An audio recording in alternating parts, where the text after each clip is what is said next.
Actually, with Spirit of Matter. And this is a moon day, Venus hour, still. And I'm doing Ascendant Virgo for December 2023. Now, the title of this December for you, I named Everything's Not Lost.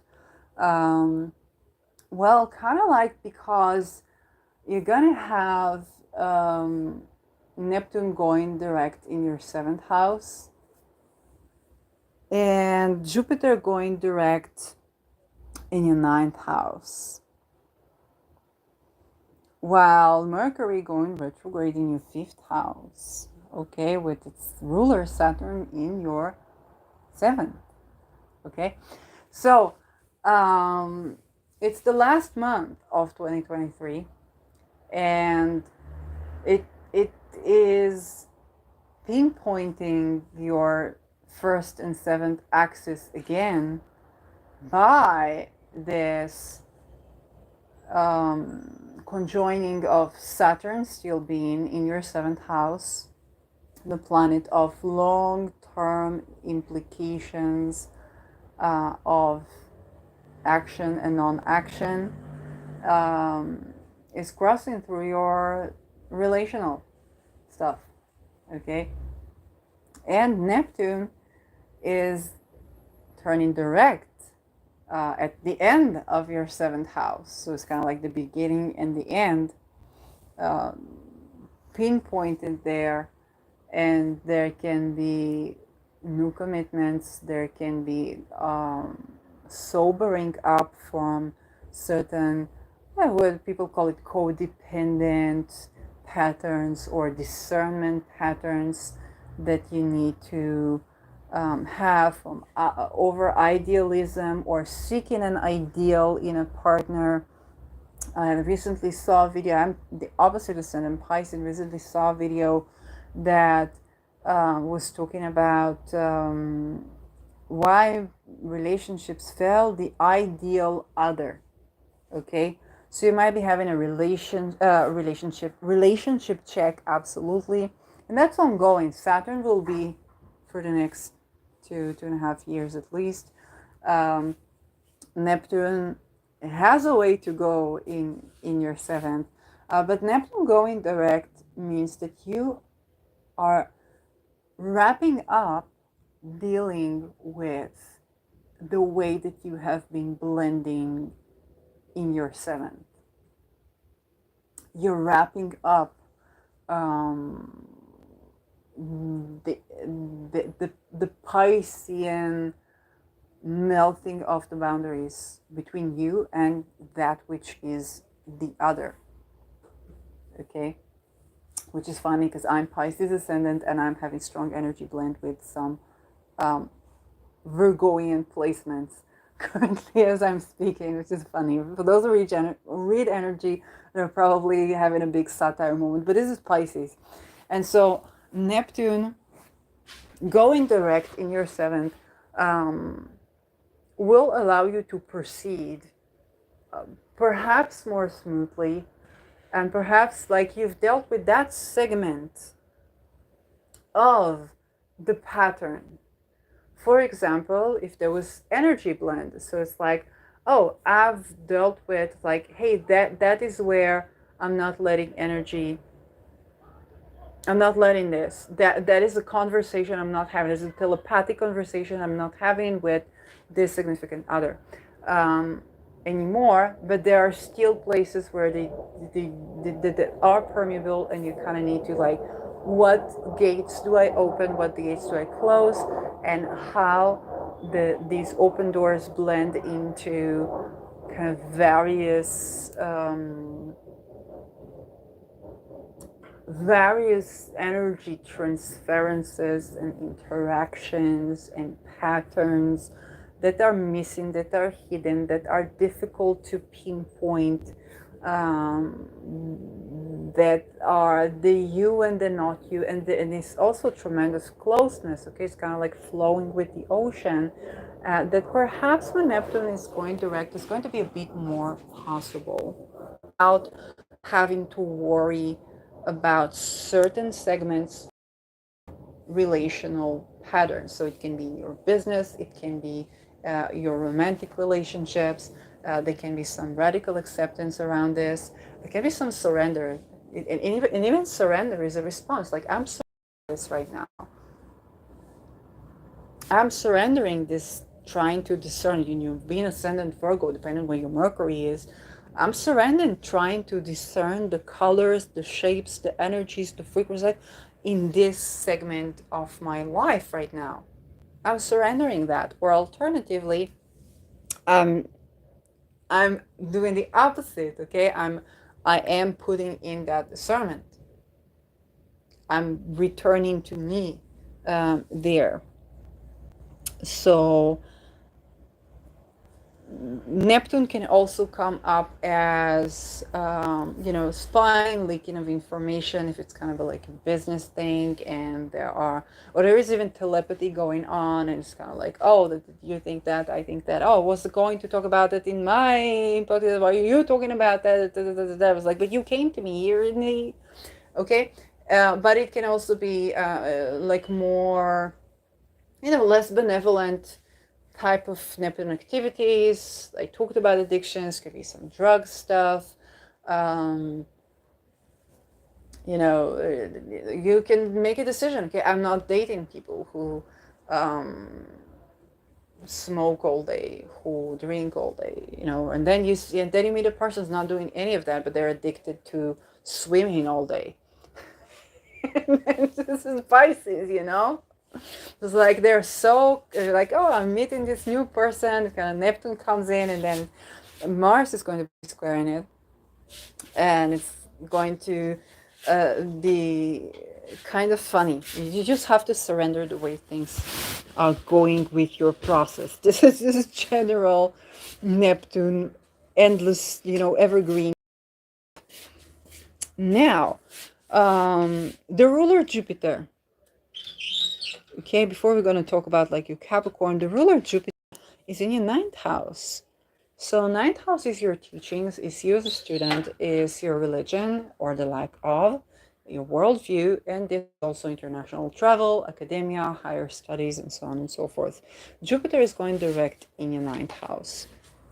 That might mean that you've decided to take on a study subject or take on a degree, or you've been changing degrees and now you've decided what you want to study, or you said, I'm going to study, and then Jupiter was retrograde, and like, what am I going to study? And you're like, I'm going to take a vacation in, I don't know, give me a Taurus land. It's like not Ukraine or Israel, or maybe yes. I don't know, just be careful not to get hospitalized or anything like that, like what happened to Thessaloniki. So I had this thing. And the thing is that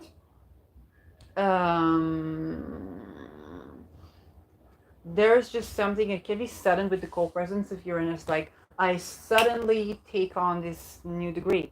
I suddenly take on this involvement in, I don't know, a church. I don't know.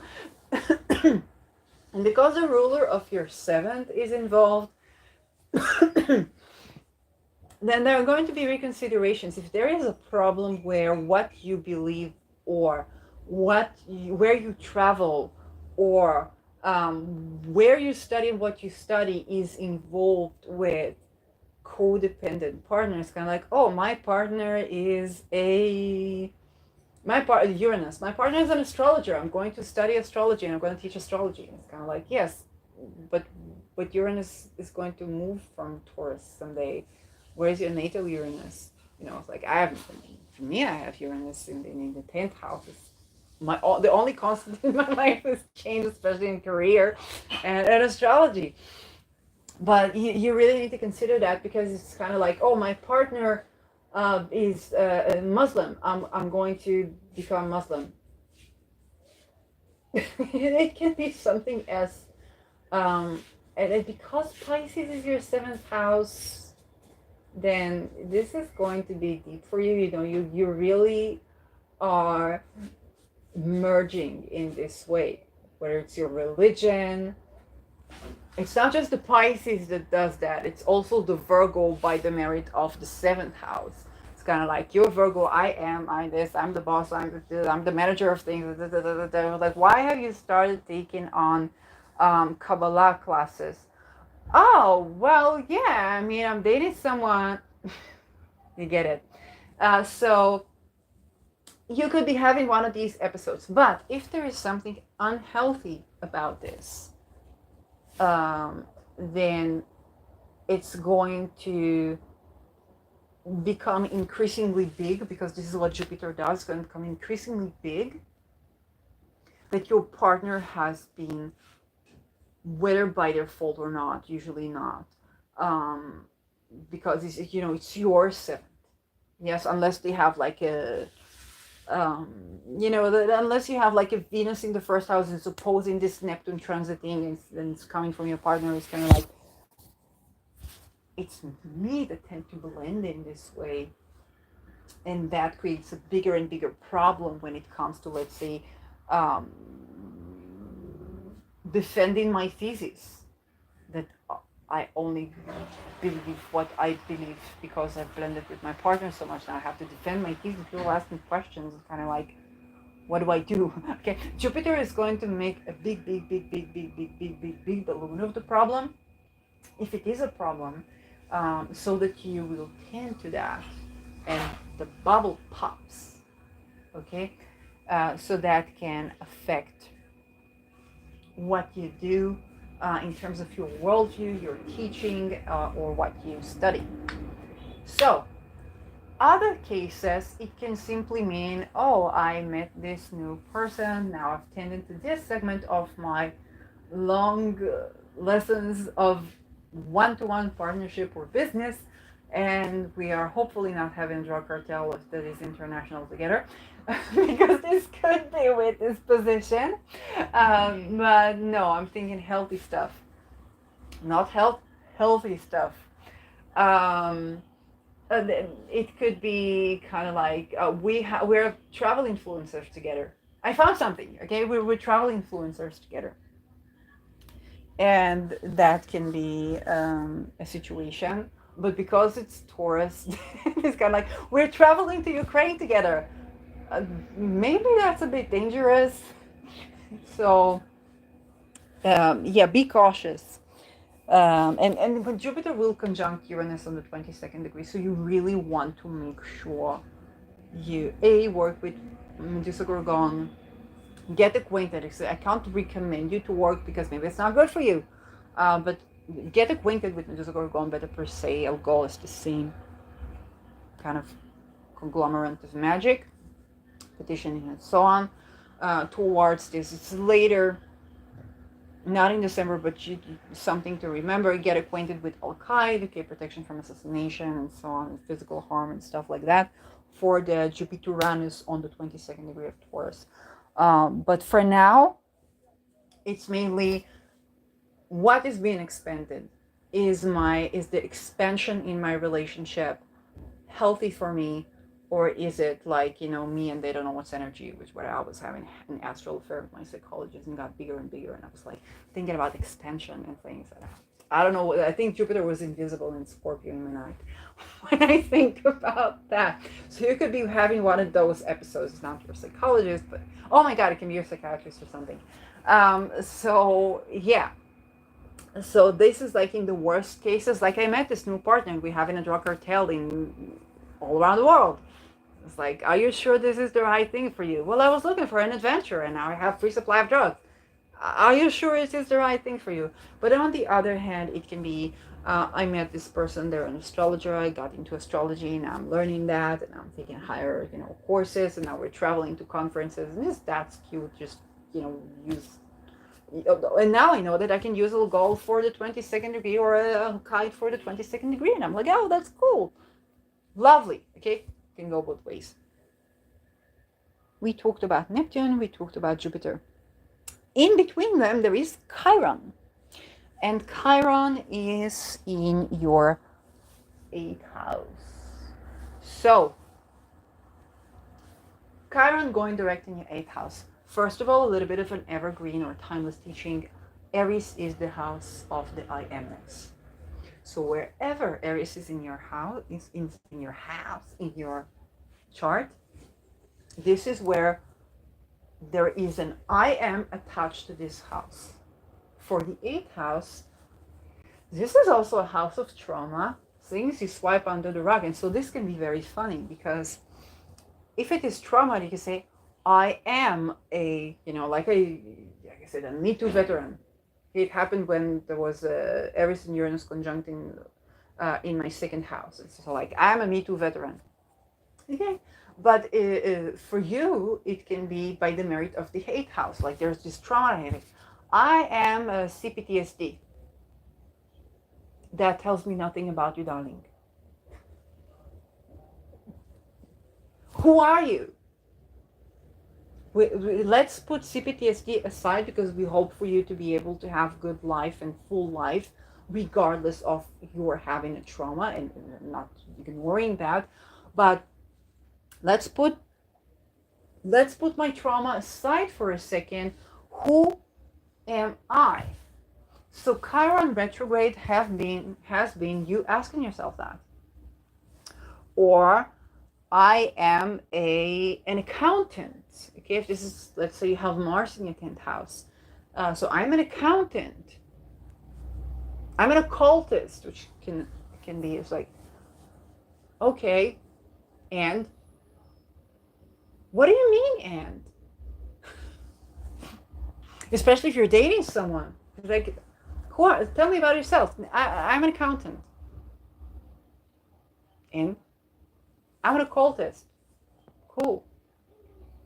And okay, what does that mean? Blah, blah, blah, blah, blah, blah, and who are you? Okay, so I actually dealt with that when I believed that I'm a disease. so when people would tell me like, who are you beside her? I have no idea. Okay, and now when Chiron is going direct, it means that you're beginning to have some answers to who I am, aside of my ancestral trauma and inheritance. Okay, it could be old money, although Aries is new, but it's like, we are ancestors of founders of something. I founded the well in my city. I don't know, we founding wells, or I found the oil place and this and that. And you can talk about it for like 15 minutes. And then it's kind of like, okay, what more about you? And so now you're beginning to discover more. Alternatively, you could be experiencing the eighth house as the house of swiping things under the rug. And now you're beginning to experience it as you tended to some of these things. Now it's becoming more like a house of wealth for you. Okay, for example, maybe you never had an investment portfolio because you just felt like it's an old thing that old people do, and anyway the markets won't be the same, and then you came up with a new idea of how to invest, and now you're like, oh, I have something there. Like I started something there. Chiron direct can be asserting yourself, and you relate to this eighth house because it's the I amness. Okay, so Chiron even in transit there is significant. The way you share energy or assets with another can be innovative or unique in some way. Or it could even be conflictual, okay? Like, I am, even the spouse of. Let's say you're having a divorce. It's like, who am I now? Okay. So yes, this is Chiron. And we have Mercury. Mercury is going retrograde in your fifth house. So fifth house can also be a bit of an addiction because this is what you really enjoy doing. And now, what's having Capricorn for a fifth house? Because Capricorn is also, I'm building, and maybe you like to climb mountains, like literally, um, with your partner. So, Mercury going through the fifth house is communication with your romantic partner. So maybe you're just dating someone, and for the while that the ruler of your fifth is in your seventh, you could be thinking about going from just dating to committed. Okay. And Mercury retrograde is kind of like, first of all, it is you in your fifth, because this is the ruler of your ascendant. If you're listening to this for your ascendant, even if not, it's the ruler of your sun, your moon, your stellium. And so there is another sense of identification, or I am at my romance, or I am what I do as a hobby, or I am what I do for fun, or even more, adding to the blending with the other through the romance that you have. So now you're entering this situation where you need to rethink your life path and how the place of fun, joy, children, or the first child or your children,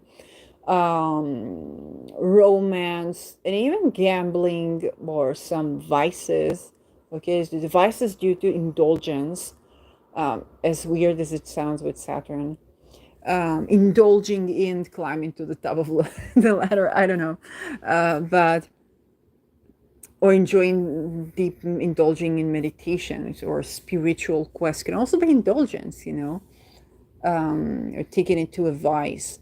So now you're thinking, how is the relations between me and that place, that house in my life, have been affecting my life path, and what needs to be changed in the place that I give to the fifth house? Have I been more about romance and now I actually want to have a child? Okay, have I been more about work and now I actually want to have some hobbies? Okay, have I been neglecting this house? Keto has been in this house in 2017, 18, and now we're midway into Rahu being there. So this house is going to become more and more prevalent in your life. And because this is a house where you think big, okay, you think for a couple of decades, it's just the passage of Saturn, then you're already thinking about, oh, I'm going to have Rahu there. That's what's up. So I need to tend to my fertility. So I need to tend to spending time with the children. So I need to tend to, oh, what kind of hobbies will I do in 10 years? I know this is funny, but it's not. You're seriously thinking about what fun will I have in my retirement? Maybe I need to save money for it. Okay? Or it can be, is this the partner I see myself with in 28 years? Very relevant question for you, and this is maybe a question that will be asking. And with Mercury going retrograde, you will be revising your life path in relation to romance, joy, children, fun, gambling, vices, and stuff. And thus, your romantic partners can change, and thus, your commitment can even be improved upon after this Mercury retrograde. Okay. Mars is going to be in your fourth house, in Sagittarius. So there can be a purchase of real estate because Mars is real estate. There can be a quarrel. There can be added passion. That hopefully it's not the war in your homeland. Do you know that I went through the entire Mars in Gemini and only then we had the war in Israel. So Gemini is my fourth house with Chiron there. Yeah. So this is for Mars, and then Venus is going to go over your third house, which is a place she's in detriment in. And towards the end of the month, she's ingressing into your fourth house, which is going to be more pleasant. And now you have to ask yourself, is Venus on my team, on the other's team? Am I a night chart or a day chart? And act accordingly. When she will be in Sagittarius, you would see, if you're a night chart, if the sun is below the horizon, you would turn to Venus and say, hey Venus, can you fix this Jupiter for me? Because she will be in Jupiter's sign, and Jupiter in her sign. And when it is Jupiter and your sun above the horizon, then you can ask yourself, okay, hey Jupiter, can you fix that Venus for me? She's going through my house. Okay. But you really need to know a bit more than that about how your Jupiter and Venus aspected natally and so on and so forth.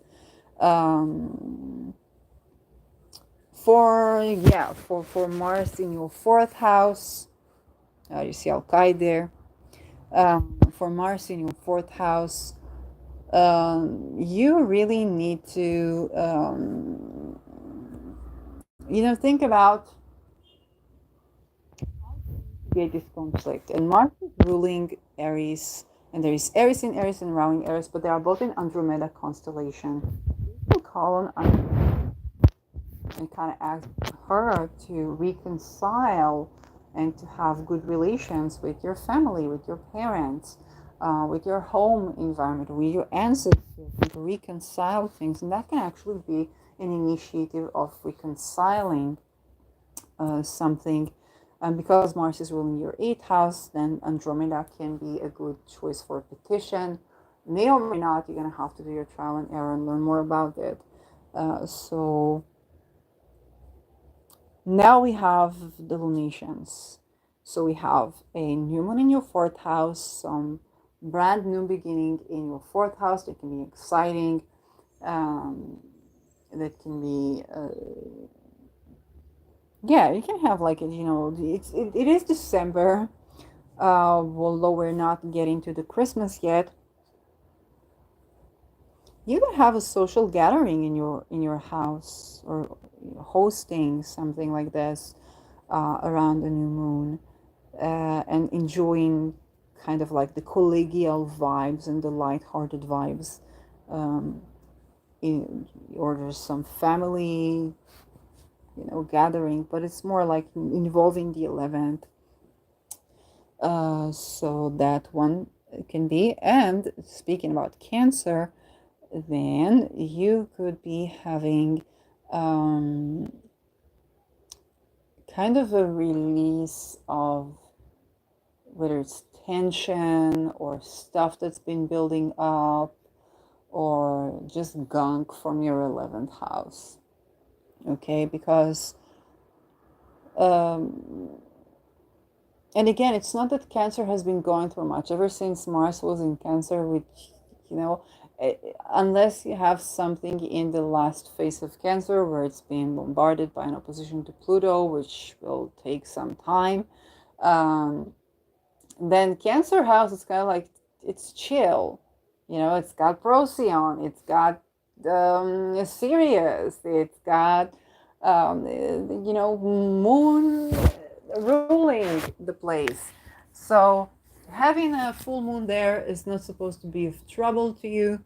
And there again, you might have a conference, you might have a collegial, you might release some sort of drama to do with mass social media, or if there was something that was inflicting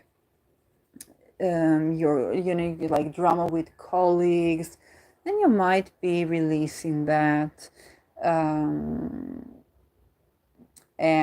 you might be completing something and letting go. So if there was some I don't know, conference or series of lectures in conference setting that you've been doing, then you might give the last lecture around that time and just release that.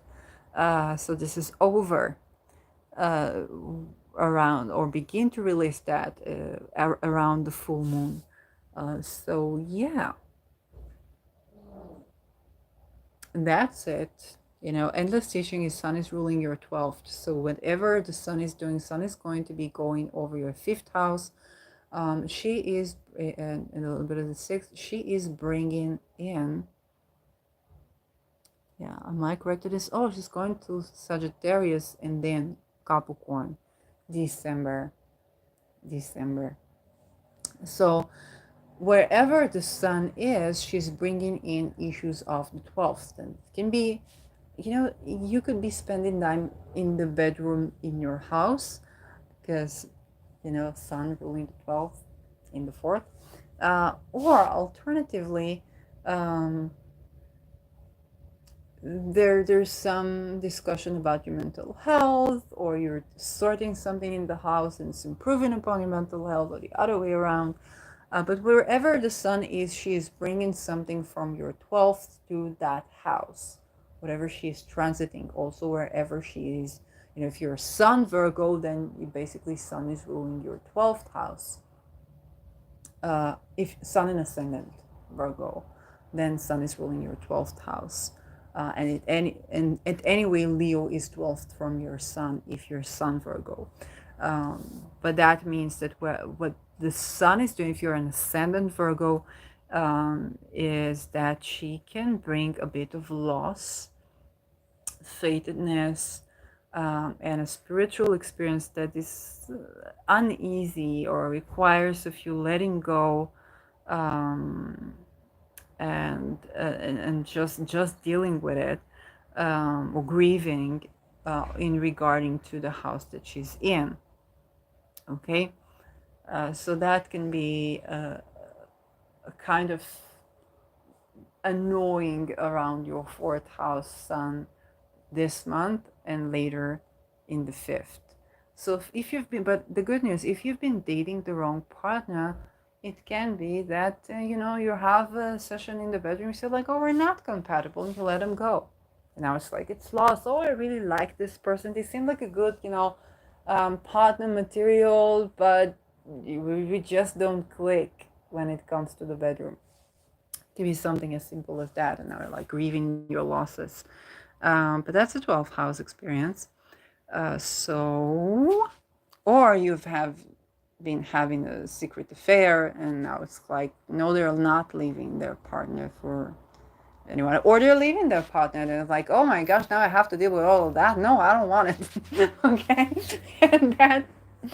and that can also be the case. You know, there's a wisdom from non-monogamous relationships that the metamour is an asset, not your. The metamour is keeping your relationship together more so than you believe.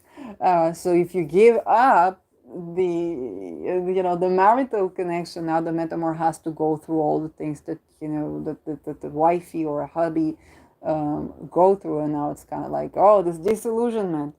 So this could happen for you actually.